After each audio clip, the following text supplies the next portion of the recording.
요즘에 비트코인 차트 보면서 답답하지 않으셨나요? 가격은 몇 달째 비슷한 자리에서 왔다 갔다 하고 뉴스에서 호재라고 하는데 정작 내 계좌는 그대로죠. 솔직히 이런 생각 한 번쯤 드셨을 겁니다. 이러다가 이번 상승장 끝나는 거 아니냐? 근데 오늘 제가 보여드릴 자료를 보시면 그 답답함의 정체가 조금 다르게 보이실 거고요. 이 차트 분석으로 유명한 베테랑 트레이더 피터 브렌트 측에서 최근에 이렇게 말을 했어요. 비트코인이 올해 9월에서 10월 사이 바닥을 찍고 2029년 3억 5천만 원까지 갈 수 있다라는 분석을 남겼습니다. 근데 진짜 중요한 건요. 이 한 사람의 예측이 아니라는 사실입니다. 지금 시점 서로 전혀 다른 분석가 4명이 서로 전혀 다른 지표를 보면서 똑같은 방향성을 가리키고 있다는 점인데요. 이번 영상에서는 그 각각의 4가지 분석들을 전부 다 보여드려 보도록 하겠습니다. 먼저 첫 번째로 피터 브렌트의 시나리오부터 짚고 넘어가 보도록 하겠습니다. 이 사람이 원래 코인 전문가가 아니에요. 곡물이라거나 금 같은 전통시장에서 수십 년을 일한 차트 분석가입니다. 그래서 코인판 사람들의 감정에 휘둘리지 않고 그림만 보고 판단을 하는데요. 이번에 코인데스크와 인터뷰에서 한 말은 바로 이겁니다. 비트코인 시장이 올해 9월달에서 10월 사이 바닥을 만들 가능성이 크다. 최근 저점을 다시 깬다거나 내려갈 필요는 없겠지만 반등한 다음에 다시 옆으로 횡보하거나 한 번 더 하락할 수 있다는 이 최악의 경우에는 5,600에서 7천만 원 구간까지 다시 내려갈 가능성도 있다는 말을 남겼습니다. 여기서 중요한 건요. 단순하게 오른다 내린다 정도가 아니라 언제가 바닥이고 그 다음이 어떻게 된다. 여기까지 구체적으로 말을 했다는 점인데요. 다만 한 사람의 예측만으로는 시장 전체를 단정할 수는 없겠죠. 그래서 두 번째 자료를 보셔야 됩니다. 그리고 두 번째는 조금 낯선 지표인데요. 이름이 MSTR과 비트코인의 비율입니다. 어렵게 들리시겠지만 풀어보면 간단해요. 마이크로 스트래티지라는 회사가 있죠. 미국 회사인데 회사 돈으로 비트코인을 엄청나게 사모은 걸로 유명합니다. 거의 비트코인 회사다라고 봐도 될 정도로 엄청난 규모인데요. 그래서 사람들은 이 회사 주가를 비트코인 가격으로 나눠가지고 비율을 만들었어요. 이게 왜 중요하냐? 리얼비전이라는 분석회사의 제이미 쿠츠라는 사람이 흥미로운 패턴들을 발견을 했습니다. 이 지난 2번의 사이클에서 이 비율이 비트코인 가격보다 먼저 움직였다는 사실 때문인데요. 이게 무슨 말이냐? 비트코인이 바닥을 찍기 몇 주 전부터 이 비율이 먼저 슬슬 올라가기 시작했다는 겁니다. 그리고 며칠 전에 올린 글에 따르면은 지금 이 비율이 약세 구간에서 중립 구간으로 막 넘어왔다라고 합니다. 이 본인은 아직까지 강세 전환을 확정할 만한 단계는 아니다라고 분명히 선을 그었지만요. 과거 2번이 같은 자리에서 같은 방향성으로 움직였다면은 이번도 역시 마찬가지로 비슷한 흐름이 나올 가능성은 무시하기 어렵겠죠. 그러면 또 자연스럽게 또 다른 궁금증이 생깁니다. 이 진짜로 큰 자금들은 이런 신호들을 과연 어떻게 받아들이고 있을까요? 그리고 이어지는 세 번째 자료가 그 답을 줍니다. 이 미국의 CFTC라는 정부기관이 있죠. 우리나라로 치면은 금융감독원 비슷한 곳인데 이 기관이 매주 한 번씩 큰 손들이 어디에 베팅하고 있는지 데이터로 공개합니다. 이걸 COT 보고서라고 불러요. 일반 투자자들은 잘 안 보시지만요. 이 시장의 큰 흐름을 읽는 사람들은 매주마다 이걸 챙겨봅니다. 톰 맥클레런이라는 분석가가 이 데이터를 보고 이런 글을 올렸어요. 비트코인 선물 시장은 다른 시장과 다르게 헤지펀드나 자산운용사 같은 이런 큰 기관들이 주도한다. 근데 작년 말과 비교해봤을 때 지금 이 기관들이 대규모 순매수 포지션을 쌓아두고 있기 때문에 여기서 순매수는 쉽게 말씀드려서 팔아둔 것보다 사둔 게 훨씬 더 많다는 뜻이고 즉 가격이 상승할 거라는 쪽에 큰 돈을 걸어둔 상태라는 겁니다. 그리고 여기서 잠깐 멈추고 생각을 해봐야겠죠. 일반 투자자들은 차트만 보고 답답해하는 동안에 정작 큰 돈을 굴리는 쪽들 이미 매수 쪽으로 자리를 옮겨놨던 얘기고 이게 조금 서늘한 부분입니다. 근데 여기서 끝이 아니에요. 마지막 4번째 자료를 보시면은 왜 이번 사이클이 진짜 다를 수 있는지 마지막 퍼즐이 맞춰지게 되실 겁니다.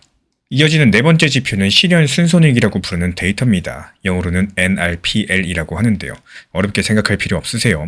사람들이 비트코인을 팔 때 그게 이득을 본 매도였나 아니면 손해보고 손절한 매도였나 이걸 전체적으로 합쳐놓은 수치입니다. 이 숫자가 0보다 아래에 있으면 뭘까요? 시장에 손해보고 손절한 사람들이 더 많다는 뜻인 거고 0보다 위로 올라오면 뭘까요? 이득 보고 파는 사람들이 더 많아졌다는 뜻이겠죠. 머피라는 분석가가 올린 글을 보면은 이 수치가 최근에 0 위로 다시 회복됐다라고 해요. 이번에 짚은 포인트는 바로 이건데요. 과거 사이클을 봤을 때 보통 3단계가 있었다. 약세장이 깊어지고 다 같이 손절하는 투매가 한 번에 크게 터지고 그 다음에 약세장에서 강세장으로 넘어갔었다는 거. 근데 이번에 그 중간에 있던 큰 투매 단계가 거의 보이지 않는다는 사실인데요. 극단적으로 다 같이 손절하는 이런 구간 없이 이 수치가 빠르게 회복됐다는 건데 게다가 비트코인 가격도 단기 보유자들의 평균 매수 단가 같은 이 중요 저항선들 이미 뚫고 올라온 상태라고 합니다. 그럼 여기서 자연스럽게 이런 질문이 떠오르겠죠. 이 4가지가 전부 보였을 때 결국 어떤 의미가 있는 걸까요? 잠깐 정리드려 보겠습니다. 이 피터 브렌트 측에서 차트 모양만 보고 9월달에서 10월달 바닥을 말을 했고, 마이크로 스트래티지랑 비트코인의 비율은 과거 두 번처럼 비트 가격이 앞서가지고 슬슬 방향성을 틀고 있고요. 큰 기관들은 이미 대규모 매수 포지션을 깔아뒀고요. 일반 투자자들의 손실 매도는 이미 사실상 멈춘 상황입니다. 이 네 가지가 같은 그림을 그리고 있다는 거고, 그래서 오늘 제가 진짜 강조드리고 싶은 건 바로 이겁니다. 과거의 강세장은 늘 일반 투자자들이 다 같이 항복하는 큰 투매로서 바닥을 만들었었고, 이번에 그 큰 항복이 없이 기관 자금이 먼저 들어와가지고 바닥을 만들고 있는 모양새입니다. 이게 사실이라면요, 이 차트가 지금 답답해 보이는 이유도 자연스럽게 설명이 돼요. 큰 폭락도 없고 큰 폭등도 없으니까 일반 투자자 입장에선 지루한 거죠. 어떤 분석가들은 투매 없이 끝나는 약세장은 없다, 한 번 더 큰 하락이 남아있다, 이렇게 보고 있기도 합니다. 그래서 지금 강세장 전환을 확정할 만한 단계는 아니겠지만요, 이런 상황에서 우리가 어떻게 움직이는 게 합리적일까, 여기에 대해서 한번 고민을 해보도록 하겠습니다. 피터 브렌트가 말한 9월에서 10월달 바닥 시나리오를 기준으로 봤을 때 지금부터 그 시점까지는 한 번에 전부 다 매수하는 구간은 아닙니다. 매주나 매달 일정 금액을 나눠서 분할 매수로서 사모으는 이 분할 매직 구간으로 보는 게 가장 안전할 거고요. 왜냐하면 최악의 경우에 5,600만 원에서 7천만 원 구간, 이때까지 한 번 더 내려갈 가능성도 피터 브렌트 본인이 열어뒀기 때문이겠습니다. 그래서 현금은 어느 정도 비중을 남겨두는 게 합리적이겠고, 한 번에 전부 다 넣어버리시면은 그 시나리오가 왔을 때 더 매수할 만한 여력이 없어지거든요. 그래서 이건 강세장이 안 온다는 뜻이 아니라요, 강세장이 오기 전에 한 번 더 흔들 수 있다, 이 가능성을 인정하고 가시는 겁니다. 게다가 지금까지 살펴드린 네 가지 신호가 전부 같은 방향, 우상향을 가리키고 있기 때문에 천천히 위로 향하고 있다, 이렇게 보셔도 무리는 아니겠습니다. 결국에 비트코인은 한 사람의 예측이 아니라 서로 다른 네 가지 지표가 같은 방향성을 가리키는 보기 드문 구간에 들어와 있습니다. 다만 이번 사이클은 과거처럼 큰 투매가 없이 기관 주도로 흘러가고 있기 때문에 차트만 보면 답답하게 느껴지는 게 정상이겠고, 지금은 한 번에 사는 시점이 아니라 9월에서 10월 기준점으로 천천히 모아가는 시점이다, 이렇게 보시는 게 합리적이겠습니다. 그럼 여기서 자연스럽게 다음 질문이 떠오르죠. 비트코인이 이런 흐름이라면 우리 리플 XRP는 이번 사이클에서 어떤 자리에 과연 서 있을 수 있을까요? 지금이라도 늦었나? 알트코인 해볼까? 이런 생각들, 단기 타점을 잡는 게 맞을까라는 이 고민이 드시는 상황들, 이게 반드시 생길 수밖에 없을 겁니다. 지금 시장을 조금 쉽게 생각해 보시면 될 거예요. 물론 지금 리플 XRP가 움직임이 더디고 둔한 것 사실이죠. 지루하고 또 답답하실 겁니다. 그렇다면 사람 심리 자체가요, 이런 상황에서 알트코인들이 움직임이 잘 나와주고 수익이 너무나도 잘 나와준다면, 그리고 그 수익금으로 리플 XRP를 추가 매수할 수 있다면 당연히 나라서도 알트코인들을 연습이라도 해보거나 아니면 짧게 비중 적게라도 수익 실현을 목표로서 운영해보면 분명히 큰 도움이 되실 겁니다. 제가 안내드리고 있는 단기 종합방에서도요, 무리한 비중이 아니라 비중 조절해가면서 단기 알트 타점에 대해서 안내드리고 있는 이유, 결국 지금 시장은요, 이렇게 냉정하게 보시면은 리플 코인은 움직임이 안 나오더라도 나머지 알트코인들이 수익을 힘써주고 있는 상황이기 때문에 이런 시장에서는 알트코인들로 수익을 볼 줄 아셔야 돼요. 그리고 여기서 나온 수익에서 알트 XRP를 매수하시거나 내가 보고 있는 시장과 이 시장이 가고자 하는 방향성을 읽으시고 지금 시장에 맞는 포트폴리오 전략을 구상하시기를 바랍니다. 구독과 좋아요만 눌러주시면요, 현재 보이는 단기 종합방 입장 안내 도움 드리고 있기 때문에 현재 보이시는 번호로 문자 신청 남겨주시면 되겠습니다. 이번에 리플 CEO 갈링하우스 측에서는요, 미국 마이애미에서 열린 컨센서스 2026이라는 큰 행사 무대에 올라갔습니다. 그리고 그 자리에서 한 문장을 던졌습니다. XRP가 이제 여러가지 기관 플랫폼에서 담보로 쓰이고 있다. 솔직히 이 정도 발언이면요, XRP 가격이 출렁여야 정상입니다. 근데 이상한 일이 벌어졌어요. 시장이 거의 움직이지 않고 있다는 건데요. 가격은 여전히 잠잠하고 차트는 평소처럼 흘러갔습니다. 분명히 강력한 호재인데 왜 아무 일도 없었을까요? 이번 영상에서 그 정답을 찾아드릴 예정이고요. 이 결론부터 먼저 말씀을 드리자면은 이번 발언은 단순한 가격 호재 정도가 아니라요, 그것보다 훨씬 더 큰 구조적인 신호라고 보여지고 있습니다. 그래서 시장이 움직이지 않은 게 아니라 아직까지 움직이지 못한 거다라고 보여지고 있는 거고, 이번 영상 끝까지 보시면 이게 무슨 뜻인지 정확하게 이해가 되실 겁니다. 먼저 그동안 미국의 월가가 XRP를 어떻게 봐왔는지부터 짚고 가야 되겠죠. 이게 이번 이슈를 이해하는 출발점이겠습니다. 이 거대 금융사들 같은 경우는 오랜 시간 동안 XRP에 대해서 한 가지 핑계를 대왔습니다. 말 그대로 변동성이 너무 크다는 이유에서였는데요. 하루에 5%, 10%씩 가격이 출렁이는데 어떻게 이걸 담보로 쓰겠냐는 논리였었고, 여기서 담보라는 거는 쉽게 말씀드려서 돈을 빌릴 때 맡기는 보증금과도 같은 겁니다. 보증금의 가치가 매일매일 출렁이면요, 정말 당연하게도 빌려주는 쪽이 불안하겠고, 그래서 기관들은 XRP 대신에 RLUSD라는 리플의 스테이블 코인을 담보로 쓰자라고 했어요. RLUSD는 가격이 거의 고정돼 있으니까 한참 동안 이 구도가 유지가 됐습니다. XRP 홀더 입장에서는 솔직히 조금 억울한 사건이었겠죠. 우리 코인이 충분히 큰데 자꾸 변동성 때문에 한 단계 아래로 취급당하고 있다, 이렇게 느낄 수밖에 없을 거고, 근데 이번 발언이 바로 그 구도를 정면으로 흔들게 된 겁니다. 그렇다면 어떻게 흔들었느냐, 여기서부터가 진짜 본론입니다. 핵심은 리플이 작년 4월에 인수한 회사 하나예요. 이름이 히든로드라는 곳인데요.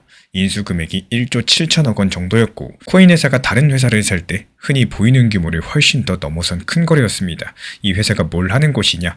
한마디로 큰 손들의 거래를 뒤에서 처리해주는 회사입니다. 헤지펀드나 대형 기관들 코인 사고 팔 때 자금 정산을 도와주는 역할을 하고 있고요.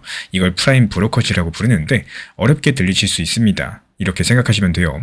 큰 기관들이 거래할 때 반드시 거쳐야 되는 통로와도 같은 곳이다. 그 통로를 리플이 통째로 사들였다, 이렇게 보시면 되겠고, 인수하고 나서 리플 프라임이라는 이름으로써 다시 한번 단정을 한 거고요. 그리고 여기서 숫자 하나가 굉장히 중요합니다. 히든로드라는 회사가 1년에 처리하는 거래 규모가 약 4,200조 원이에요. 우리나라 1년 예산이 700조니까요. 그것의 6배가 매년 이 한 회사를 통과한다는 뜻이겠습니다. 리플이 그냥 코인에서 하나 산 게 아니라 이 기관 거래의 큰 길목 하나를 차지하고 있는 겁니다. 그러니까 리플 CEO 갈링하우스가 컨센서스 무대에서 XRP가 담보로 쓰이고 있다, 이 말 자체가 단순히 어딘가에서 조금 쓰인다, 이런 자랑 정도가 아니라요, 자기들이 직접 운영하는 그 큰 통로 안에서 XRP를 담보로서 받아주기 시작했다, 이런 뜻을 내포하고 있는 상황이고, 변동성을 핑계로 외면당하던 XRP가 자기 집을 먼저 만든 다음에 그 집 안에서 정식적인 담보로 인정받기 시작을 했다는 겁니다. 진짜 등골이 선너해지는 부분은요, 그 다음에 따로 있습니다. 리플 프라임이 혼자 움직이고 있는 게 아니었습니다. 지난 4일 미국 예탁결제원, 줄여서 DTCC라는 곳에서 발표가 하나 나왔는데요. 이 DTCC가 어떤 곳이냐? 미국 금융시장의 등기소와도 같은 곳입니다. 주식 국채 거래가 마무리될 때 누가 누구한테 얼마를 넘겼는지 정리하는 가장 핵심 인프라인데요. 이 회사가 다루고 있는 자산 규모만 약 16경 원 수준이고, 여기서 1경은 1조에 1만 배죠. 우리나라 1년 예산을 230번 정도 더해야 나오는 엄청난 금액입니다. 그 정도 급의 인프라라는 뜻이겠죠. 그리고 이 DTCC가 이번에 토큰화 사업을 본격적으로 추진한다고 발표를 남겼습니다. 주식, 상장지수 펀드, 미국 국채 같은 자산들 토큰 형태로 바꿔가지고 기존 거래 시스템 안에서 처리하겠다는 계획인데요. 그러면서 같이 일할 회사 명단을 공개를 했는데, 여기서 진짜 의미 있는 장면이 나옵니다. 그 명단에 블랙록이 들어가 있다는 거고, 골드만삭스도 있고요, JP모건, 뱅크 오브 아메리카, HSBC, 나스닥까지도 전부 들어가 있습니다. 전 세계 금융을 움직이는 대표 이름들이 한 줄로 정리가 되어 있는 상황인데요. 그리고 그 이름들 사이에서 리플 프라임이 같이 앉아 있습니다. 다시 한번 말씀을 드려볼게요. 리플이라는 코인 회사가 블랙록과 골드만삭스 같은 이런 테이블의 정식 멤버로 앉아 있는 그림입니다. 코인 시장을 오래 보신 분일수록 이 장면이 조금 더 무겁게 느껴지실 텐데요. 우리가 알던 자리가 아니기 때문이겠습니다. 그래서 갈링하우스의 발언을 이 그림 위에 놓고 다시 보면은 의미가 완전히 달라집니다. 그냥 자기 회사 자랑을 한 정도가 아니라요, 본인들이 큰 통로를 직접 운영을 하고 있고, 그 통로 안에서 XRP를 담보로 쓰고 있고, 그리고 자기 회사가 전 세계 최대 금융사들과 같은 작업 그룹 안에 들어가 있다는 사실을 한 줄로 압축해서 던진 겁니다. 가격 얘기는 한마디도 안 했지만 사실은 가격보다 훨씬 더 위쪽에서 벌어지고 있는 일들을 보여준 겁니다. 그러니까 발언 직후에 차트가 움직이지 않은 게 어쩌면 정말 당연하겠죠. 이건 단기 트레이더가 바로 받아먹는 호재가 아니라요, 시간을 두고 천천히 결과로 나타나는 구조적인 변화에 가깝습니다. 물론 여기서 솔직히 짚고 넘어갈 부분도 있어요. XRP가 기관 담보로서 완전히 자리 잡는 일이 하루 이틀에 끝나는 게 아니라는 건데요. 변동성에 대한 의심이 단번에 사라지는 것도 아니고, RLUSD가 한쪽에서 더 자주 쓰이는 흐름도 당분간은 같이 갈 가능성이 큽니다. 그래서 지금까지 공개된 자료를 살펴보면은 이 방향성 자체가 분명하다는 사실이 명확합니다. XRP가 무시당하던 자리에서 적어도 후보 쪽으로는 정식으로 올라온 자리까지 왔다, 이 사실만큼은 변하지 않을 텐데요. 그러면 앞으로 어떻게 펼쳐질 수 있을까 시나리오를 살펴보자면은, 먼저 DTCC 토큰화 작업이 본격적으로 진행되면은 작업 그룹에 들어간 회사들끼리 자연스럽게 인프라가 연결이 될 겁니다. 리플 프라임도 그 안에 있으니까 시간이 지나면서 XRP가 담보로 거론되는 사례가 조금씩 늘어날 가능성이 높겠고, 그러면 처음에는 시장이 별 반응을 안 하다가 어느 순간 기관 거래량 데이터에서 변화가 먼저 잡히기 시작을 할 겁니다. 가격이 먼저 움직이는 게 아니라요, 데이터가 먼저 움직이는 흐름이 나와줄 거고, 그래서 우리가 진짜 보셔야 되는 건 차트가 아니에요. 이 다음 분기 기관 거래 데이터, 리플 프라임의 청산 보고서, 그리고 DTCC 토크나 사업 진행 상황이겠습니다. 가격은 그 결과로 따라오는 그림자 같은 거기 때문에 이번 내용 짧게 정리드려보자면, 리플 CEO 갈링하우스의 발언은 가격 호재가 아니라 기관 인프라 안에서 XRP의 자리가 바뀌고 있다는 신호였다는 겁니다. 그리고 그 변화의 배경에는 1조 7천억짜리 인수, 16개 원 규모의 인프라의 새로운 명단들이 같이 깔려있는 상황이고요. 그래서 결국에 차트보다 먼저 움직이는 거는 가격이 아니라 데이터가 될 가능성이 크다라는 사실입니다. 그렇다면 그 데이터를 우리는 어디서 어떻게 직접 확인할 수 있을까요? 다음 영상에서 그 추적 방법들 함께 보여드려 보도록 하겠습니다. 이 단타나 단기 타점으로서 진입을 한다라고 해가지고 신경을 많이 써야 된다거나 아니면 자주 쳐다보고 핸드폰 붙잡고 있는다, 이렇다고 해서 수익이 잘 나오는 게 아니죠. 그래서 수익이 잘 나오면은 하루 종일 그냥 업비트 보시는 분들이 가장 많은 수익을 가져가셔야 되는 겁니다. 근데 현실은 그렇지가 않은 상황이죠. 이 시장에서 무리하게 고점에 추격 매수하고 또 불안감으로 인해서 계속 쳐다보는 이런 습관의 매매들은요, 반드시 고쳐 나가셔야 되는 습관입니다. 오히려 한번 쉽게 생각을 해보세요. 조용할 때 매수해가지고 상승했을 때 매도하는 가장 쉬운 방법에 대해서 이 적당한 단기 저점에서 매수하고 바로 목표가를 걸어놓고 신경을 안 쓰는 겁니다. 아예 쳐다보지도 않는 게 가장 좋은데요. 제가 안내드리고 있는 단기 종합방에서도 매수와 동시에 목표 가격을 미리 걸어 놓으시고 효율적으로 시장 대응을 하는 방향으로서 안내드리고 있는 이유 역시 마찬가지입니다. 결국에는 내가 매번 쳐다보고 신경 쓰고 들여다보는 매매 습관들, 이런 것들보다는 매수해놓고 그냥 단순하게 기다리고 목표가 걸어놓고 있으면은 이렇게 체결이 되면서 수익이 나와주기 때문인데요. 이렇게 신경을 덜 쓰는 방식이 오히려 투자 심리상으로도 내 계좌 수익상으로도 훨씬 더 좋다라는 말씀을 드리고, 가장 건강하고 효율적인 대응이기 때문에 항상 비중 조절, 원칙 매매 잊지 않으셨으면 좋겠고요. 구독과 좋아요만 눌러주시고 지금 보이시는 번호 문자 남겨주시면은 현재 보이는 입장 정보방 안내 도움 드리도록 하겠습니다. 이번 영상 시작하면서 한 가지만 먼저 여쭤보겠습니다. 혹시 거래소에서 한 번이라도 1천만 원이 넘는 금액을 움직여 본 적이 있으신가요? 알트코인 풀매수 한 방이면 금방 넘는 금액인데, 다가오는 8월부터 그 거래 한 번 한 번이 전부 다 정부에 대한 보고 대상이 될 겁니다. 그리고 더 충격적인 건요, 거래소들이 직접적으로 시뮬레이션을 돌려봤는데 이 시스템 자체가 오랜 시간 버티지 못한다는 결과가 나왔다는 사실인데요. 그리고 그 거래소들이 먼저 손을 들었어요. 지금부터 드리는 이야기는 코인 조금 만져보신 분이라면 절대 그냥 넘기시면 안 되는 내용입니다. 다가오는 8월 달에 시행될 예정인 법이 하나 있는데요.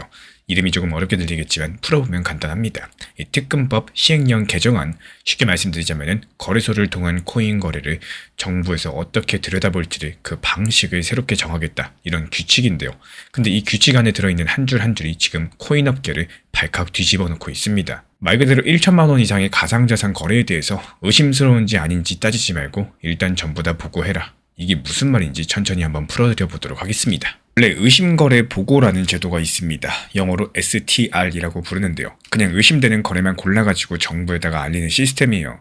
그동안은 거래소 직원들이 봤을 때 조금 이상하다 싶을 때만 보고가 올라갔었죠. 근데 이번 개정안은 달라집니다. 의심이 들든 안 들든 그 여부랑 상관없이 1천만 원만 넣으면 그냥 전부 다 올리라는 거예요. 이게 왜 문제냐? 거래의 성격을 따지는 게 아니라 이 금액 하나로서 자르기 때문이겠습니다. 평범하게 비트코인 사고 팔던 사람들도, 이상한 거래라던 사람들도 똑같이 의심거래로 분류돼서 보고가 된다는 뜻인데요. 여기까지만 들어보시면 그래도 별거 아닌 거 아니냐, 이렇게 생각이 드실 수 있어요. 근데 진짜 문제는 다음입니다. 이 거래소들이 모여가지고 이 규칙대로 했을 때 보고 건수가 얼마나 늘어날지 직접적으로 계산을 해봤는데, 우리가 흔히 닥사라고 부르는 디지털 자산 거래소 공동협의체가 시뮬레이션을 돌렸습니다. 그 결과가 어땠을까요? 지금 5대 원화 거래소가 1년에 올리는 의심 거래 보고가 63,400건 정도입니다. 이 새 규칙대로 하면은 이게 544만 5천 건 정도로 늘어나게 되는데요. 기존 대비했을 때 85배가 늘어나고, 이 부분은 매일경제랑 아주경제보도 그리고 닥사가 금융위에 제출한 의견서에 명시된 수치입니다. 85배라는 숫자가 잘 와닿지 않으실 수 있겠는데요. 쉽게 풀어드려보자면은 지금 1년 동안 처리하던 일을 앞으로는 일주일 안에 전부 다 끝내야 된다, 이런 뜻이겠습니다. 사람이 됐든 컴퓨터가 됐든 이 정도 양이 갑자기 들어오면은 정상적으로 돌아가질 않겠죠. 그래서 거래소 거래소들이 뭐라고 했느냐? 이 시스템이 시행되면 사실상 자금 세탁 방지 모니터링 자체가 마비될 거다라고 경고했습니다.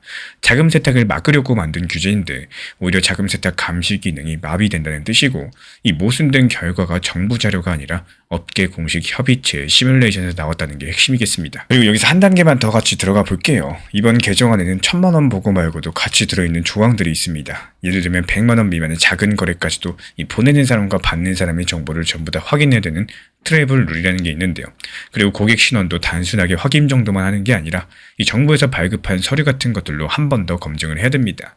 거래소 직원 입장에서는 일이 2배, 3배로 늘어난다는 건데, 거래소가 일을 못 따라가면 어떻게 될까요? 입금 확인이 늦어지겠죠. 출금도 지연이 될 겁니다.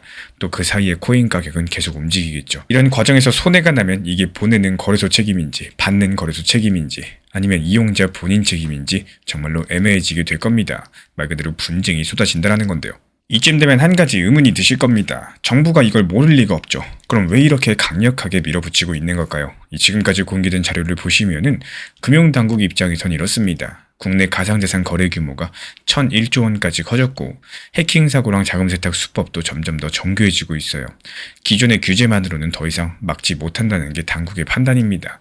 그러니까 소액 거래까지도 전부 다 들어볼 수 있는 촘촘한 그물을 짜겠다라는 건데, 명분 자체는 이해가 갑니다. 다만 그 그물이 너무 촘촘하다 보니까 정상적인 거래까지도 전부 다 걸려버린다는 게 현재 업계의 반박이고요. 누구의 말이 더 맞는지는 시행해봐야 알겠지만요. 적어도 시뮬레이션 숫자만큼은 거짓말을 하지 않고 있습니다. 그래서 앞으로 어떻게 흘러갈 수 있을까요? 가장 가능성이 높은 시나리오 한 가지만 말씀을 드리자면은, 정부 시행령은 8월 달에 예정대로 가기는 갈 겁니다. 정부가 이미 입법 예고 준비까지도 들어간 상황이라서 방향 자체를 뒤집을 가능성은 낮아 보여요. 다만 1000만원 일괄 보고 같은 가장 충격적인 조항들, 시행 직전이라거나 시행 직후에 일부 완화될 가능성도 있겠습니다. 왜 그렇게 보고 있느냐? 이 거래소 협의체가 공식적인 의견서를 이미 제출을 했고, 시뮬레이션이라는 객관적인 숫자가 공개가 됐기 때문인데요. 단순하게 업계가 싫어한다 이 정도가 아니라 자금 세탁 감시 자체가 마비된다는 결과가 나와버린 겁니다. 이건 정부 입장에서 봤을 때도 부담스러운 결과예요. 자기들이 만든 규칙 때문에 오히려 자기들이 받아볼 보고 데이터가 쓰레기가 되니까요. 그래서 합리적으로 예상을 해보면 보고 기준 금액이 1천만 원에서 더 올라간다거나, 일괄 보고가 아니라 단계별로 차등을 준다거나 이런 식들의 절충안이 나올 가능성이 있겠습니다. 하지만 이건 어디까지나 추론의 영역인 거고 확정된 건 아무것도 없어요. 그 이상은 정부 발표를 기다려봐야 되겠습니다. 그럼 우리는 지금 뭘 봐야 될까? 단기적으로 8월달 시행 시점이 다가오게 되면서 거래소 관련된 뉴스의 시장이 한 번씩 출렁일 수 있겠습니다. 특히 김치 프리미엄이라고 불리는 국내외 가격 차이가 평소랑 다르게 움직일 수 있겠고요. 입출금 지연 우려가 커지게 되면은 국내 거래소에 코인을 두기 부담스러워하는 분들이 늘어날 수가 있거든요. 이런 흐름들 단기 매매하시는 분들 한 번쯤은 체크해 두실 필요가 있기 때문에, 다만 정확한 시행 내용이 확정되기 전까지는 과민 반응하실 필요는 없겠습니다. 입법 예고 단계에서 의견 수렴 절차가 한 번 더 있을 거고, 또 이런 과정에서 내용 자체가 바뀔 여지가 충분히 존재하고 있습니다. 그래서 오늘 이야기를 정리드리자면은 8월달 시행 예정인 특근법 시행령은 1천만 원 이상 모든 코인 거래를 의심 거래로 보고하게 만드는 내용이고, 닥사 시뮬레이션 결과 보고 건수가 85배 폭증하면서 시스템 자체가 마비될 거라는 경고가 나왔습니다. 여기서 정부의 명분은 자금 세탁 방지겠지만요, 역설적으로 봤을 때 자금 세탁 감시 기능을 무너뜨릴 수 있다는 게 현재 업계의 핵심적인 반박이고요. 가장 충격적인 조항은 시행 전으로서 일부 완화될 가능성이 높아 보입니다. 다만 시행 자체만 놓고 봤을 때 그대로 갈 가능성이 크게 된 만큼 이 8월달 전후 거래소 입출금 흐름들은 반드시 체크해 두셔야 되겠습니다. 다음 영상에서는요, 이런 질문들 한번 같이 풀어볼게요. 만약에 이번 규제가 그대로 시행이 된다고 했을 때 우리가 미리 준비해 둘 수 있는 자산 분산 전략은 과연 어디까지 가능할 수 있을까요? 지금 시장 자체가 어렵고 또 리플이 안 좋다라고 해가지고 지금 그만두실 게 아니라면요, 지금 할 수 있는 대응 구간들, 타점에 대해서 찾는 게 훨씬 더 빠르고 효율적일 수 있다라고 생각을 합니다. 어차피 코인 시장 같은 경우에 3개월, 6개월 뒤에 끝나는 게 아니기 때문에 지금부터 내가 아쉬웠던 매매 습관들을 고쳐나가면 된다라는 거고, 대부분 팔까 말까 하다가 못 팔거나 혹은 상승할 거라는 생각 때문에 무리한 고점 추격 매수, 몰빵 투자, 이 세 가지만 조금씩 바꿔나가셔도 이 시장은 정말로 쉬워지고요. 또 대응할 때 있어서도 시장이 편하다라고 느껴지게 될 겁니다. 그래서 시간이 지날수록 이 시장이 어려워지는 거 정말 당연하다라고 생각을 하는데요. 하지만 그 어려워지는 시장에 맞춰가지고 대응을 못한다면은 또 시장은 계속해서 더 어렵다라고 느껴지시게 될 겁니다. 지금 잠깐만 XRP 차트 한번 열어보세요. 이 3개월 동안 거의 그 자리에 그대로 있습니다. 위로도 안 가고 있고요. 아래로도 가지 않고 있습니다. 근데 여기서 이상하지 않으신가요? 비트코인은 2달 만에 36%가 올랐는데 다른 알트들도 슬슬 꿈틀거리기 시작을 했고요. 근데 왜 도대체 우리 XRP만 이렇게 잠잠하고 있는 건지 이번 영상 끝까지 보셔야 되는 이유들 정말 단순합니다. 이 진짜 무서운 건 박스권이 길어지는 게 아니에요. 이 박스권이 끝나는 그 순간 대부분의 홀더분들이 그 자리에 없을 거라는 사실 때문인데요. 왜 그렇게 되는지 지금부터 차근차근 풀어드려 보도록 하겠습니다. 먼저 솔직하게 인정하고 가겠습니다. 3개월 동안 움직이지 않는 코인들을 들고 있는 거 진짜 답답한 일이겠죠. 옆에서 다른 사람들은 비트코인으로 돈 벌었다라고 하고 국내 증시 SK하이닉스, 삼성전자 돈 벌었다고 하고 있는데 누구는 또 알트로 갈아타가지고 알트 단타로 크게 벌고 있다고 하는데 나만 제자리인 기분들. 그 박탈감 저도 잘 알고 있습니다. 근데 여기서 한 가지만 질문을 던져드려 볼게요. 만약에 이 3개월의 횡보가요. 그냥 우연히 안 움직이고 있는 게 아니라 뭔가 구조적으로 압축되고 있는 시간이라면 어떨까요? 이게 무슨 말이냐? 지금 시장에서 큰 움직임이 나오기 직전에는 거의 항상 횡보가 길어집니다. 가격이 한쪽으로 쏠리지 않고요. 이 좁은 구간에서 왔다 갔다 하는 시간이 길어질수록 그 다음에 나오는 움직임들의 폭 더 커질 수밖에 없는 경향성이 존재하는데요. 이건 지난 XRP 차트 조금만 공부해보신 분들은 바로 이해가 되실 겁니다. 역사적인 패턴상 XRP는 여러 가지 압축 구간을 거쳤었고 지난 600원, 700원 라인에서의 오랜 기간 박스권 압축 라인 그 이후에 4,900원까지 한 방에 돌파했죠. 이걸 차트 보는 사람들은 압축이라고 부릅니다. 근데 여기까지는 그냥 기술적인 얘기인데 진짜 중요한 거는 지금 시장 전체에서 정확하게 무슨 일이 벌어지고 있는지 여기에 대해서 확실하게 말씀해 주시는 분들이 없습니다. 그리고 이 부분이 오늘 다룰 영상의 가장 큰 핵심이다. 이렇게 보시면 되겠습니다. 근데 비트코인이 1억 2천만 원까지도 돌파하면서 지난 2월 저점 대비했을 때 30% 이상 상승을 했습니다. 이 비트코인이 전체 코인 시장에서 차지하는 비중, 그러니까 시장 점유율, 비트코인 도미넌스가 61%를 넘긴 상황인데 그만큼 현재 시장의 돈들이 비트코인에 몰렸다. 이렇게 볼 수가 있겠습니다. 그리고 이 수치는요. 작년 11월 이후에 가장 높은 수준을 기록 중에 있습니다. 자, 이게 무슨 말일까요? 쉽게 말씀드리자면은 지금 코인 시장에 들어온 돈의 60% 이상이 비트코인에만 몰려있다. 이렇게 보시면 되겠고 이게 시장에서는 오래된 역사적인 패턴이 하나 있습니다. 비트코인 점유율이 정점을 찍고 나면요. 거기서 이제 추가적으로 오르는 게 아니라 비트코인에 몰렸던 돈들이 빠져나오면서 알트코인 쪽으로 흘러가기 시작했다는 역사적인 패턴들 이번에도 역시 마찬가지로 반복될 확률이 크다라는 말씀을 드리는 거고 비트코인이 어느 정도 이렇게 도미넌스 치고 올라오고 나면요. 시장 투자자들이 이제 다른 코인은 아직까지 안 올랐네. 저쪽으로 옮겨볼까? 이런 생각을 하기 때문이겠습니다. 문제는 이 신호를 어떻게 확인하느냐인 건데 데이터가 이미 말을 해주고 있어요. 전 세계 최대 거래소 바이낸스에서 알트 거래량 비중이 31%에서 49%까지 올라왔습니다. 그리고 200일 이동평균선이라는 중장기 추세선을 회복한 알트 비중도 2.3%에서 11.7%로 5배 이상 늘었습니다. 이동평균선 회복이라는 것은 쉽게 말씀드려서 바닥을 다치고 다시 올라설 준비가 됐다는 신호인데요. 여기서 잠깐 멈추고 생각을 해보셨으면 좋겠어요. 이 숫자들이 따로따로다. 그러면 그냥 우연일 수 있겠죠. 근데 이 세 가지가 동시에 같은 방향성을 가리키고 있다. 이게 우연일까요? 비트코인 점유율이 정점에 도달을 했고 지금 알트 거래량 비중이 절반 가까이 올라왔습니다. 그리고 알트코인의 추세 회복 종목이 5배가 늘어났습니다. 이 정도면은 아직도 우연이라고 보이시나요? 보기 어렵겠죠. 물론 분석가들도 아직까지 강력한 알트장 단계는 아니다라고 못을 박았습니다. 다만 시장의 자금이 천천히 알트 쪽으로 회전하기 시작한 이 초기 신호라는 거 여기까지는 데이터로 확인된 사실이겠죠. 그렇다면 XRP는 이런 흐름에서 과연 어디쯤 와 있을까요? 암호화폐 애널리스트 도미라는 사람이 최근 X에 올린 분석에 따르면은 리플 XRP가 지금 상당히 중요한 가격 구간에 있었다라고 합니다. 핵심은 한 가지인데요. 약 2,000원대 위에서 안착하느냐, 안착을 하지 못하느냐 이 라인을 뚫고 자리만 잡아준다면 강력한 상승 움직임이 나올 수 있다는 게 이번 분석입니다. 근데 여기서 조건이 있어요. 바로 XRP가 혼자 가는 게 아니라 비트코인 기준 1억 1,500만 원이라는 저항선을 먼저 돌파를 해야 된다는 겁니다. 이번에 비트코인 기준 1억 2천만 원까지 돌파한 상황이죠. 그래서 1억 1,500은 이미 돌파한 상황이기 때문에 여기서 더 밀리지 않고 지지 정도만 해주더라도 이 비트코인이 한 단계 더 올라가면서 그 힘으로 리플 XRP도 같이 끌려 올라갈 거다. 이런 얘기를 하고 있습니다. 단순한 가격 예측 정도가 아니라요. 시장 자금이 어떻게 흐르는지에 대한 명확한 분석을 하고 여기에 맞는 그림을 그린 겁니다. 그리고 지금부터가 진짜 소름 돋는 부분이 시작이 되는데요. 방금 우리가 본 데이터들 기억나시죠? 비트코인 점유율이 61%를 넘어섰다라는 거, 알트 거래량 비중이 49%까지 올라왔다는 거. 이 신호들이 의미하고 있는 게 뭐냐? 비트가 1억 1,500만 원이라는 저항선을 뚫는 순간 그동안 비트코인에 갇혀있던 시장 자금이 알트 쪽으로 한꺼번에 흘러갈 수 있다는 사실입니다. 그리고 이런 흐름을 가장 먼저 받을 수 있는 코인 중에 하나가 바로 리플의 XRP고, 여기서 XRP는 시가총액이 큰 메이저 알트코인이고요.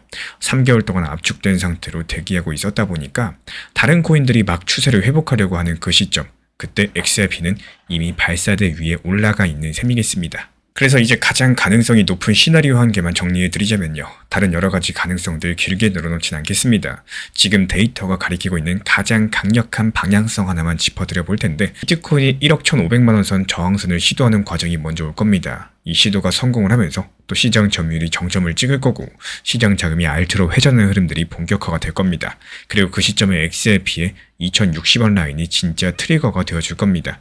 이 두 가지 라인이 거의 동시에 뚫리는 순간이 3개월 박스권의 끝일 가능성이 높은 거고, 지금 현재 시점 시장 같은 경우는 비트코인이 이미 1억 2천만 원 라인까지 돌파를 완료한 상황입니다. 그렇다면 여기서부터 1억 1,500만 원 라인을 깨지 않고 지켜주면서 지속적인 우상향세가 지속되는 게 가장 중요하다는 말씀을 드려요. 만약에 비트코인 기준 1억 1,500만 원 밑으로 밀린다. 그렇다면 XRP의 박스권이 조금 더 길어진다. 이렇게 이해해 주시면 되겠습니다. 그래서 지금 우리가 할 수 있는 건 뭐가 있을까요? 무리하게 추격 매수로 들어가시는 것보다는요, 두 가지 라인이 뚫리는지를 먼저 확인하는 게 우선이겠습니다. 비트 기준 1억 1,500만 원, XRP 기준 2,060원, 이 두 가지 숫자를 지금 메모해 두시고요.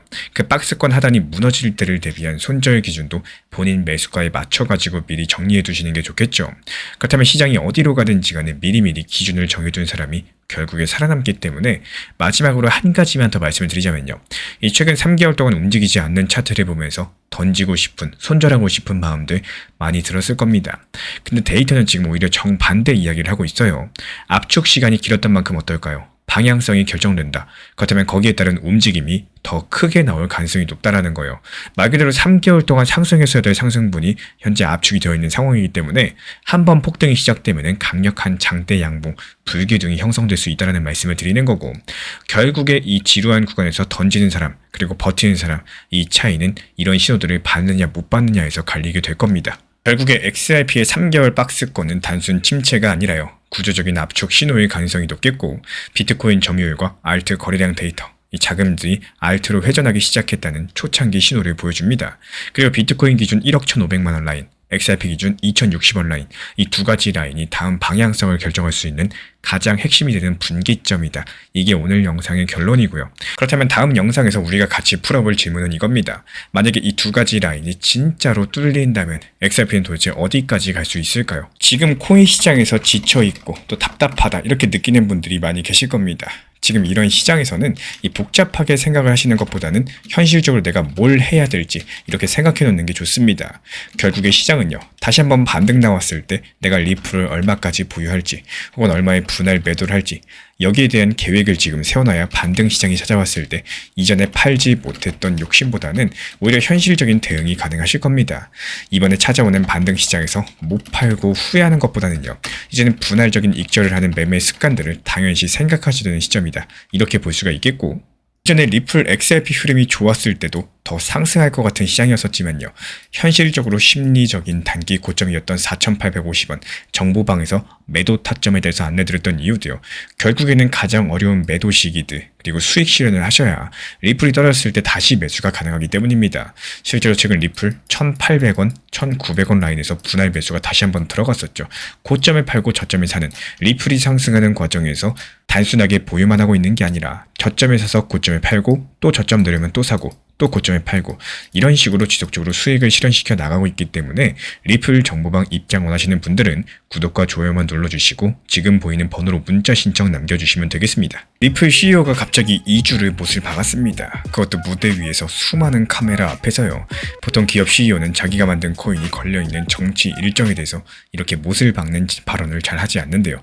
말 한마디가 가격을 흔들 수 있기 때문입니다. 근데 갈링아웃은 했습니다. 그리고 왜 지금이었을까요? 그리고 이번 2주일이 끝났을 때 과연 XRP 가격은 어디로 튈 수 있을까요? 오늘 영상에서는 이 질문 하나에서 출발을 합니다. 먼저 어떤 일이 있었는지부터 짧게 정리드려보자면요. 미국 마이애미에서 컨센서스 2026이라는 큰 코인 행사가 열렸죠. 그 무대에 리플 CEO 갈링하우스가 올라왔습니다. 그리고 한 말이 코인데스크에 그대로 보도가 됐는데요. 앞으로 2주 안에 상원은행위원회가 움직이지 않으면 클래리티법이 통과될 가능성이 급격히 떨어진다라는 말을 했고, 이게 핵심적인 발언이 됐습니다. 그리고 이 발언이 왜 중요한지를 아시려면은 지금 시점 가장 중요한 마크업이라는 단어부터 풀어나가야 되겠습니다. 마크업이라는 말이 어렵게 들리실 거예요. 근데 사실 단순합니다. 미국에서 법안이 만들어지면 그 법안을 담당하는 위원회가 있어요. 클래리티법은 상원은행위원회가 담당입니다. 이 위원회가 법안을 한 번 더 손보고요. 표결로 통과시켜야지 비로소 다음 단계로 넘어갈 수가 있는데, 그게 바로 마크업이에요. 이 마크업이 안 되면은 법안은 거기서 멈추게 됩니다. 다음 단계인 본회의 표결로도 가지 못하기 때문에 결국에 갈링하우스가 말한 2주일은 사실 클래리티법이 살아남을 수 있느냐 아니면 살아남지 못하고 죽느냐, 이걸 가르는 가장 첫 번째 중요 관문이다, 이렇게 보시면 되겠습니다. 그리고 이 내용들은 코인데스크 보도랑 갈링하우스 리플 CEO 본인 발언으로 확인이 된 사실입니다. 그러면 이 마크업이 통과됐을 때 XRP에는 뭐가 좋은 걸까요? 여기서부터 홀더분들도 의외로 놓치고 계신 부분입니다. XRP는 이미 미국 SEC랑 법정 다툼에서 일부 승소를 했고, 법원이 XRP 자체는 증권이 아니다라고 판결했죠. 이건 어디까지나 법원의 판단입니다. 행정부나 다음 정권이 바뀌면 분위기가 다시 흔들릴 가능성이 남아있는 거고, 리플 CEO 갈링하우스가 직접적으로 한 말이 있죠. 행정부가 바꾸는 규제는 정치 상황에 따라서 뒤집힌다는 사실, 그래서 법으로 못을 박는 게 상당히 중요하다. 이 말이 무슨 뜻이냐면요. 클래리티법이 통과되면 XRP를 포함한 코인 시장의 규제 권한이 미국 SEC 그리고 상품선물거래위원회 CFTC 사이에서 법적으로 분리가 됩니다. 누가 어디까지 관할하는지가 법으로 정해진다는 뜻인데요. 그럼 미래에 다른 정권이 와가지고 갑자기 SEC가 다시 코인을 흔드는 일들이 어려워질 거고, 즉 지금 XRP가 가지고 있는 유리한 환경이 임시가 아니라 영구가 된다는 사실입니다. 그리고 여기까지가 클래리티법이 가져다줄 진짜 변화라는 거고, 단순하게 ETF 호재 같은 게 아니라요. XRP의 법적인 지위 자체가 한 번 더 단단해진다는 얘기겠습니다. 그런데 여기서 많은 분들께서 안심하고 계십니다. 이유가 뭐냐? 폴리마켓이라는 예측 시장에서 올해 안에 클래리티법 통과 확률이 한때 70%까지 올라갔거든요. 70%면 상당히 높습니다. 근데 저는 이 숫자를 보고 살짝 다른 생각이 들었습니다. 폴리마켓 화면을 직접 들어가 보면은 이 확률이 흔들리고 있어요. 한때 90%까지 상승했다가 70%로 내려왔고요. 어제 기준으로 66%까지 다시 떨어진 상태입니다. 이건 폴리마켓 공식 페이지에서 누구나 확인이 가능하기 때문에 결국에 70%라는 숫자는 고정값이 아니라 매일 흔들리는 살아있는 숫자라는 뜻이고, 더 중요한 거는 30%입니다. 이 30%는 통과 안 될 가능성이에요. 이게 그냥 작은 숫자는 아니겠죠. 왜 그런지 말씀을 드려보자면요. 이번 클래리티법은 가장 큰 걸림돌이었던 스테이블코인 관련된 합의가 며칠 전에 겨우 만들어졌습니다. 스테이블코인이 어려우시면 그냥 달러랑 1대1로 묶여있는 디지털 화폐다, 이렇게 생각을 하시면 되는데요. 이걸 두고 코인 회사들이랑 은행들이 오래 다퉜었는데 합의가 되지 않았어요. 근데 합의가 됐다고 해서 전부 다 끝난 게 아닙니다. 미국의 큰 은행 협회들, 그러니까 은행정책연구소, 금융서비스 포럼, 미국은행연합 같은 곳들이 여전히 그 합의에 반대하고 있는 상황인데, 이 더블록이랑 코인데스크가 보도한 내용이고요. 갈링하우스 본인도 무대 위에서 은행 로비스트들이 여전히 발목을 잡고 있다, 이렇게 직접적인 언급을 남겼습니다. 그리고 시간이 정말 없습니다. 만약에 5월달 안에 마크업이 안 된다, 그 다음은 6월달입니다. 6월에 상원이 통과시켜야지 7월 중에 트럼프 대통령이 서명이 가능해요. 실제로 이 법안을 강력하게 미는 모레노 상원의원 측에서는 7월 4일 독립기념일에 서명되길 바란다라고 공개적으로 말을 했고요. 이게 무리한 일정이 절대 아닙니다. 다만 지금부터 모든 일이 빠르게 풀릴 때만 가능한 일정이에요. 근데 만약에 이 5월달 2주를 놓친다, 그 뒤에는 미국 정치판 전체가 중간선거 모드로 들어가게 되는 거고, 의원들이 자기 지역구로 돌아가고 표심에 민감해지면서 코인 같은 논란성 법안들은 손도 안 대게 될 겁니다. 같은 위원회 소속인 린미스 상원의원은 한술 더 떠가지고요. 올해 못 통과시키면 2030년까지 기다려야 될 수도 있다, 이렇게 강력하게 경고를 남겼습니다. 2030년이라는 숫자 조금 무겁게 들리실 거예요. 그리고 여기까지 들어보시면 이런 생각이 드실 겁니다. 아니 그럼 30%가 진짜 무서운 거 아니냐? 맞습니다. 근데 그래서 갈링하우스가 그 무대에서 2주일을 못을 박은 거고, 사실 70%를 믿고 있는 상황이에요. 본인 입으로 그래도 결국 통과될 거라고 본다, 이렇게 말을 했기 때문에 여기서 갈링하우스 측에서 굳이 2주일이라는 시한을 공개적으로 말을 한 건요, 현재 미국 워싱턴에 있는 의원들에게 보내는 신호에 가깝다라고 보여지고 있습니다. 지금 움직이지 않으면 무산이 될 거기 때문에 빨리빨리 움직여라, 이런 압박을 지금 시장 전체가 듣게 만들고 있는 거죠. 그래서 가장 가능성이 높은 시나리오 하나만 말씀을 드려볼게요. 지금 흐름상 가장 무게가 실리는 그림은 바로 이겁니다. 이번 5월달 안에 상원은행위원회가 마크업을 잡게 될 거고요. 그리고 폴리마켓 확률이 70% 중후반대까지 다시 오르게 될 겁니다. 코인 시장 전체에 시장 자금이 한번 들어오게 될 거예요. 기대감 때문에 들어오겠죠. 이때 리플 XRP 가격대, 이미 법적 분쟁이 끝난 코인이라는 점 때문에 다른 알트들보다 한 발 더 먼저 반응할 가능성이 있다는 말씀을 미리 드려요. 그리고 6월달 본회의가 통과되면서 7월 초 트럼프 책상까지 도달하게 될 겁니다. 이게 지금 모레노 의원이 말한 일정과 거의 일치하고 있는데, 다만 이 시나리오 자체가 이번 5월달 2주가 잘 풀린다, 이 전제 위에 있다는 것들을 잊으시면 안 되겠습니다. 그래서 리플 CEO 갈링하우스도 2주일이 중요하다라고 말을 한 거고, 이 통과를 확정처럼 말하는 게 아니라 지금 알려진 일정과 정치 지형들, 폴리마켓 확률, 그리고 리플 CEO 갈링하우스의 공개 발언까지도 이 종합적으로 살펴봤을 때 무게중심이 이 시나리오에 가 있다, 이런 말씀을 드리고 싶어요.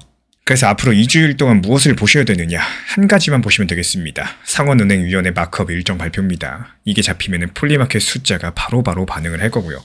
잡히지 않으면 그것도 똑같이 반응을 할 겁니다.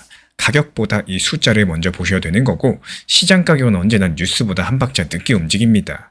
결국에 리플 CEO 브래드 갈링하우스가 말한 2주일은 클래리티 법이 살아남는 첫 번째 관문들, 즉 마크업까지의 시간이겠고요. 폴리마켓 확률 70%는 매일매일 흔들리는 숫자고 30%는 무산이 아니라 무기한 연기를 의미하고 있습니다.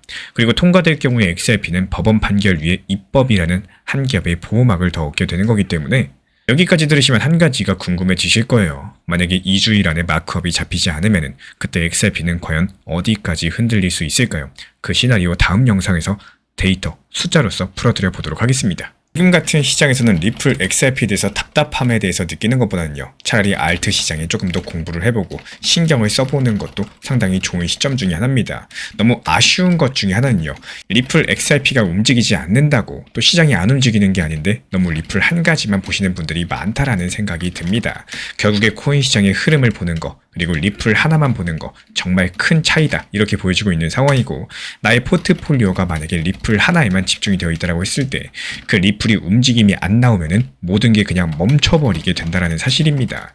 리플이 움직임이 안 나오고 나머지 알트들이 움직임이 나올 때는 어떨까요? 알트 코인으로서 재미 수익을 볼 수가 없겠죠. 반대로 알트가 움직임이 안 나오고 리플만 움직임이 나올 때는 리플로서 힘을 쓸 수 있는 이런 포트폴리오를 구성할 줄 아셔야 된다는 말씀을 드려요. 항상 업비트, 빗썸, 이 현물 매매로만 운영을 하셔도 충분한 시장이기 때문에 관련 정보방 입장 필요하신 분들께서만 신청 주시면 안내 도움 드리도록 하겠습니다. 최근에 시장이 너무 답답하다 보니까 정보방 입장에 대해서 문의 주시는 분들께서 많아지셨어요. 먼저 제일 중요하지만요, 제가 안내드리는 모든 정보방은 업비트, 빗썸, 현물 매매로서만 안내 도움 드리고 있습니다. 지금 화면에 보이시는 번호나 혹은 댓글 링크에 있는 신청란을 통해서 신청 주시면은 안내를 도움 드리고 있고요. 이 세 가지 방 중에 필요로 하신 방을 체크해서 신청 주시면은 필요로 하신 방에 맞춰가지고 입장 안내 드리고 있습니다. 먼저 리플 전용방 같은 경우에 리플에 대한 중요 이슈, 그리고 리플에 대한 단기 저점과 단기 고점, 중장기적으로 보는 중요 타점 같은 핵심 내용에 대해서 안내드리고 있기 때문에 영상 시청해주시는 우리 구독자분들께서 리플이라는 코인이 장기적으로 좋다라는 건 알고는 있지만 현재 같은 시장에서는 많은 답답함을 느끼시는 분들께서 정말로 많이 계실 거라고 생각을 합니다. 이 적당한 일부 비중은 단기 고점과 저점을 살려서 효율적인 대응을 만들어 가시고, 또 오히려 중장기적으로 더 잘 가져가기 위한 효율적인 매매하시는 것들을 추천드려요. 그리고 두 번째로 종합 브리핑방입니다. 장기적으로 보기에 좋은 코인들과 현재 시장 흐름에 대한 중요 시장 이슈들, 브리핑 내용이나 리플에 대한 방향성, 락업 해제 일정과 여기에 따른 움직임들에 대해서 안내드리는 종합적인 방이다, 이렇게 생각해 주시면 되겠습니다. 그리고 마지막으로 단기 종합방 같은 경우는 말 그대로 단기 종목들에 대한 타점을 안내드리고 있는 방입니다. 이 단기 종목은 말 그대로 단기 종목답게 접근을 하셔야 되는데, 욕심으로 인해서 타점을 너무 높게 잡아가지고 수익 실현을 못하거나 아니면 눈치 보기 매매를 하다가 이렇게 수익 실현의 기회를 놓치셨던 기억이 있으신 분들, 지금 시장에서 정말 많은 상황인데요. 항상 비중 조절이 중요하고요. 매수와 동시에 목표 타점을 걸어 놓으면서 현실적으로 봤을 때 내 것으로 만들어서 마침표까지 잘 찍는 게 단기 매매의 핵심이다 생각을 해요. 단 여기서 중요한 거, 아무리 내가 좋아하고 시기가 좋고 스스로 괜찮다고 판단하셔도 몰빵 매매는 정말 위험하기 때문에 매번 말씀드리는 비중 조절 원칙 매매로 접근하시는 게 가장 중요합니다. 끝으로 항상 말씀드리고 있지만요, 저는 업비트, 빗썸, 현물 매매에 대해서만 안내를 도움드리고 있기 때문에 절대로 해외 거래소, 선물 매매에 대한 고위험 리스크 매매에 대해서는 언급조차 드리지 않고 있습니다. 무조건적으로 업비트, 빗썸 이렇게 현물 매매로 필요하신 분들께서만 입장 신청 주시면 안내 도움 드리도록 하겠습니다. 이 빠르게 가는 것보다 중요한 건요. 꾸준하고 길게 가는 게 더 중요한 투자 시장이다. 이렇게 생각을 해요. 건강한 비중 조절 원칙 매매 활용하시기를 늘 응원드리겠습니다. 이 리플 XRP의 매수 매도 타점은 순간의 판단이 전부예요. 그래서 우리 신사 채널에서는 시장의 숨결 하나하나까지 놓치지 않고자 모든 흐름들 실시간으로 모니터링 중에 있습니다. 이 단기 반등 구간이 열리는 순간 그 찰나의 기회 타점을 우리 구독자분들께 바로바로 전달드리기 위해서인데요. 우리 신사 채널을 이미 구독해주신 분들 중에서 실시간 커뮤니티방 참여를 원하신다면 지금 보이시는 번호로 문자 남겨주시면 되겠습니다. 이 혼자서 불안하게 바라보는 시장이 아니라요. 함께 흐름을 읽고 움직이는 경험들을 선사해 드리도록 하겠습니다.